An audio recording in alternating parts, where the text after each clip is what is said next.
Hello all, it's Eugene and welcome back to my YouTube channel. And welcome back to another edition of one of my quick takes. Now, if you're not familiar with my quick takes, once again, my quick takes involve just a quick little spiel on a couple of brand new released films that recently came out. I won't go into depth in the spoilers. I'll probably give a couple spoilers every now and again, but it's virtually spoiler free. And I'll give my little 2 cents on the film and a 5-star rating. And that'll be that. And today's episode, we're gonna go over 2 recently released HBO Max films, Godzilla vs. Kong and Mortal Kombat. Now, once again, I'm gonna try to make it as spoiler free as possible, but if you haven't gotten a chance to watch this film, I urge you guys, go on HBO Max if you have an account or a friend or a loved one has an account, watch the films, or you can check it out in theaters right now. I know we're abiding by social distancing and the overall safety protocols, but any theater or anywhere that shows this film, if given the safety precautions necessary, please, I urge you, watch these films. All right, without further ado, let's go ahead and take a look at my quick takes for both Godzilla vs. Kong and Mortal Kombat. All right, so for the first film I'm gonna go over on my quick takes is Godzilla vs. Kong. Now, Godzilla vs. Kong is an epic showdown of 2 legendary titans, Godzilla and King Kong.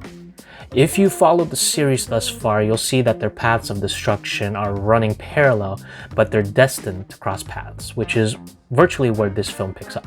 The action is exciting, the first fight all the way to the final climactic showdown, it's all superb.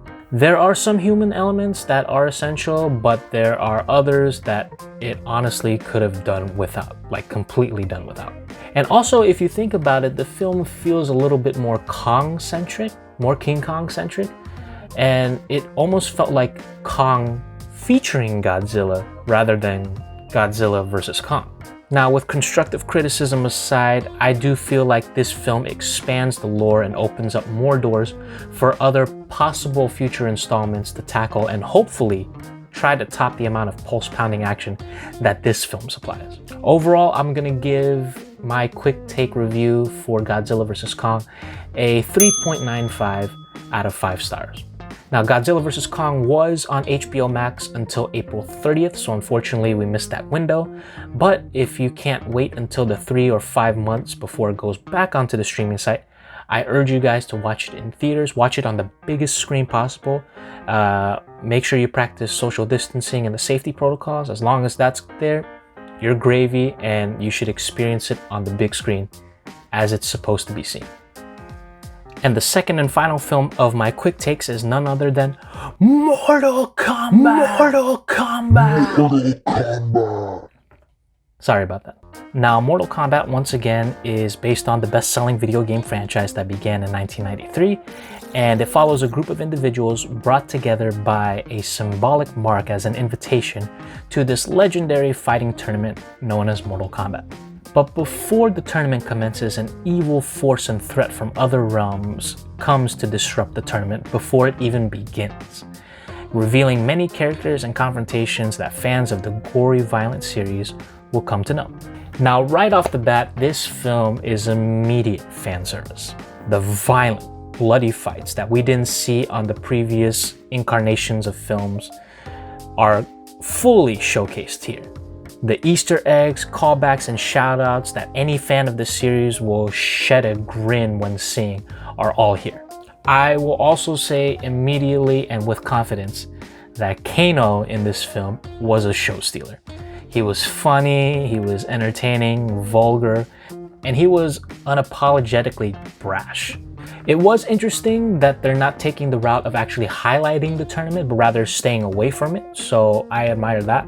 While this is very satisfying and a treat for the fans, essentially, it is not without its hefty amount of faults, especially with the mishaps in stories and its dialogue and just the overall presentation. It felt like it was hollow and it still needed to be taken a bit more seriously than we initially saw.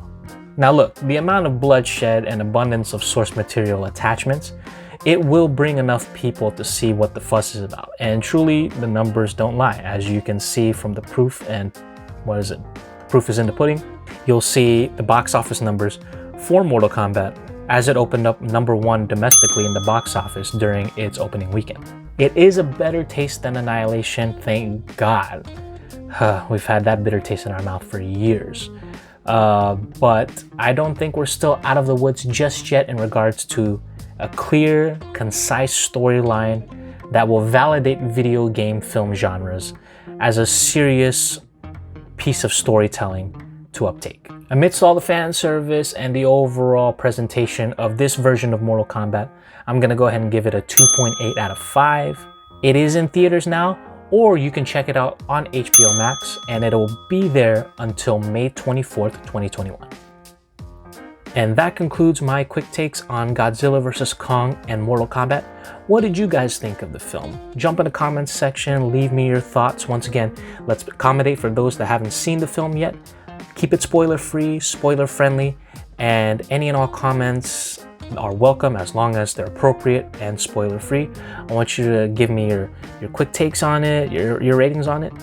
Let me know what you think. Also, if you haven't gotten a chance to look at my other quick takes, you'll also see it on the descriptions, as well as my regular movie reviews for Eugene Reviews. Please like, share, subscribe, get the word out about my channel.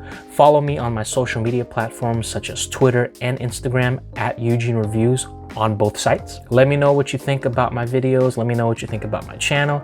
Any and all constructive criticism, I'm all ears.